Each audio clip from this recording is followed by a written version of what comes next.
রিজওয়ানুরের ঘটনা না একদম সিনেমার ঘটনা, তাই তো শুনছি। মানে অসম্ভব বড়লোক মেয়ের সঙ্গে ধনীর সঙ্গে এটি গরিব ছেলের প্রেম, অন্য যে যে যে থাকে মানে একটা প্রাসাদে থাকে মেয়েটি, ছেলেটি থাকে একদম কুঁড়ে ঘরে।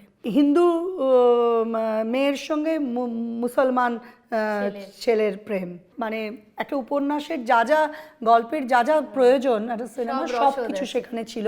এবং এইটা প্রথম দেখিয়ে দিল চোখের সামনে যে রাজনীতির সঙ্গে পুলিশ প্রশাসন এবং যারা ধনী ব্যক্তি যাদের টাকা, এই যে এই নেক্সাসটা প্রথম সামনে চলে এলো। দেখা গেল সত্যি সবাই সবাইকে ফোন করেছিল, তার বাবার জন্য বড় বড় পুলিশ অফিসাররা ধমক দিয়েছিলেন, ডেকে তাদের থ্রেট করা হয়েছিল। সিনেমা যাই হোক না কেন সেগুলো যে সত্যি হয় এটা প্রথম বাংলাতে মানে এটা গল্প জুড়ে তার শুরু হলো আবার